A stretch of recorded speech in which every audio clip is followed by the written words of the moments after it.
Dalam kosmologi fisik dan astronomi, energi gelap adalah bentuk energi tak dikenal yang memengaruhi alam semesta dalam skala terbesar.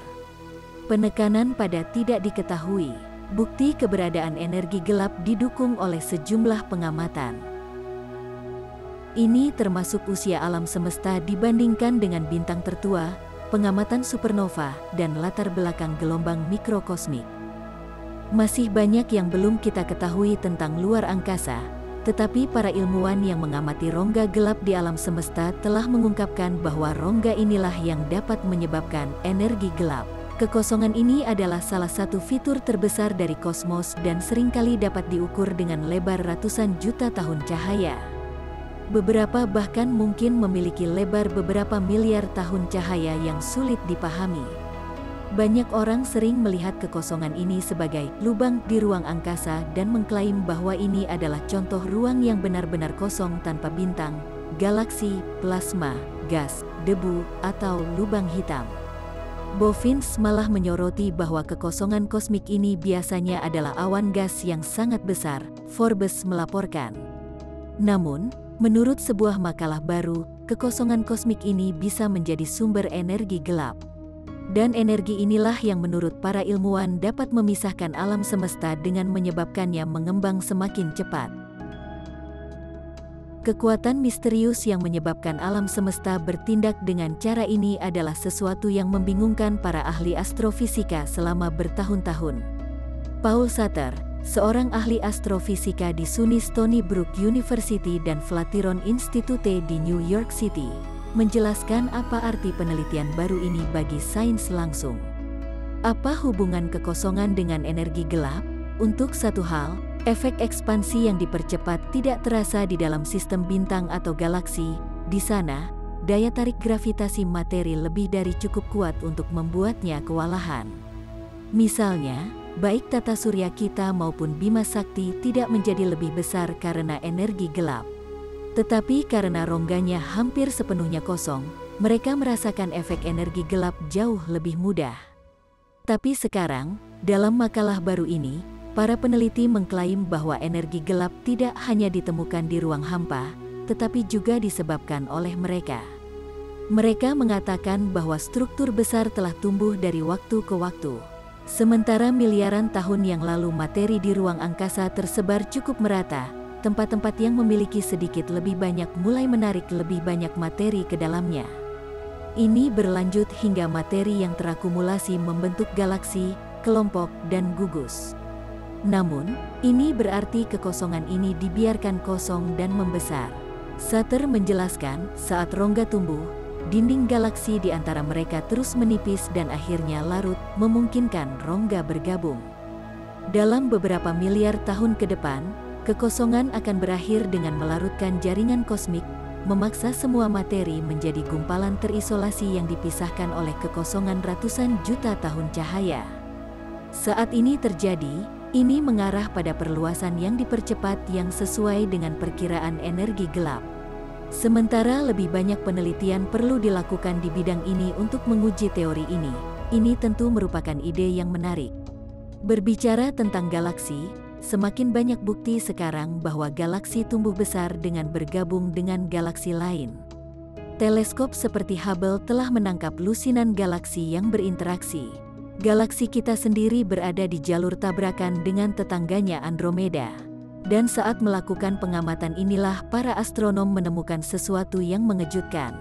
Beberapa tahun yang lalu, Geraint Lewis, seorang ahli kosmologi dari University of Sydney, menemukan bahwa jauh di pinggiran Andromeda, terdapat objek yang mengorbitnya. Objek-objek ini menunjukkan tanda-tanda bahwa galaksi tidak sedang merumput, tetapi telah memakan bintang dalam jumlah besar, seluruh galaksi. Bukan hanya sekali, tapi dalam dua acara berbeda. Ya, tetangga galaksi terdekat kita memakan tetangganya lagi dan lagi, sesuatu yang mengarah pada pembentukan struktur Dulais. Struktur Dulais terbentuk dari sisa-sisa peristiwa makan besar-besaran dan merupakan aliran gelap yang diterangi oleh gugus bintang yang berbeda dari yang lain di galaksi Andromeda. Informasi baru yang terungkap ini bertentangan dengan teori kami sebelumnya yang lebih tenang.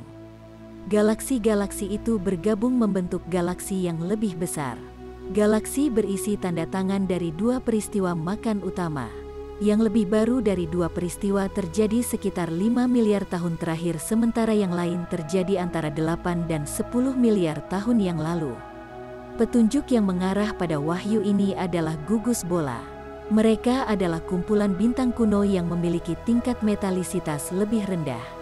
Metalikitas adalah susunan unsur bintang, dengan unsur yang lebih berat dari hidrogen dan helium dianggap logam dalam astronomi.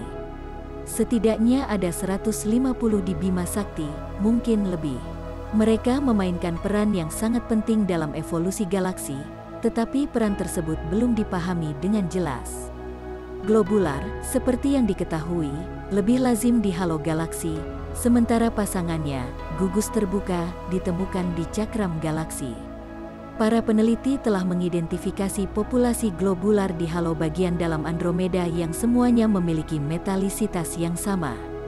Tapi, globular ini memiliki metalisitas yang lebih rendah daripada gugus lainnya di dalam Andromeda. Artinya mereka berasal dari tempat lain, dan bukan dari Andromeda itu sendiri. Itu juga berarti mereka lebih tua karena unsur-unsur berat di alam semesta awal lebih sedikit daripada yang ada saat ini. Bola-bola ini diberi nama struktur Dulai, yang berarti aliran hitam di Wales. Struktur Dulais terlihat seperti sisa makanan yang berantakan. Ini adalah aliran gelap yang berisi gugus bintang yang hidup. Pertanyaannya tetap, apa yang sebenarnya dikonsumsi? Karena sepertinya itu bukan hanya benda, melainkan kumpulan benda yang perlahan-lahan terkoyak. Saat peristiwa makan ini terjadi, materi di semesta sangat terkonsentrasi. 10 miliar tahun yang lalu, mungkin ada lebih banyak peristiwa seperti ini di seluruh alam semesta.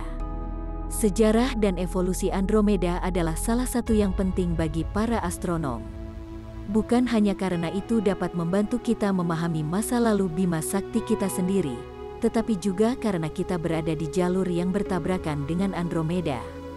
Dua galaksi berukuran hampir sama, dan karenanya pesta galaksi tampaknya tidak mungkin terjadi di masa depan kosmik terdekat.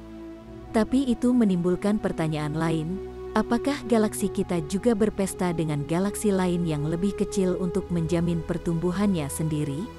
Karena kita duduk di dalam Bima Sakti, melakukan pengamatan tentang galaksi itu sulit karena cenderung dikaburkan. Galaksi Andromeda yang jauh, di sisi lain, menawarkan pemandangan panorama bagi para ilmuwan. Masih belum jelas bagaimana Bima Sakti memberi makan dirinya sendiri, tetapi bukti dari Andromeda menunjukkan peristiwa dan pertumbuhan makan yang begitu besar. Tapi teleskop seperti James Webb dapat membantu kita mencari jawaban tentang masa lalu Bima Sakti. Pada fase penelitian selanjutnya, para astrofisikawan berharap untuk mengetahui apakah Bima Sakti telah melakukan hal yang sama seperti Andromeda atau berbeda dalam caranya. Dan juga berharap untuk menghasilkan garis waktu yang lebih akurat dari acara pemberian makan Andromeda. Semoga galaksi kita juga tidak memiliki masa lalu yang kelam, tapi apa yang saya tahu? Bagaimana menurutmu? Tinggalkan komentar Anda di bawah, dan jangan lupa untuk berlangganan Orbit Bahasa.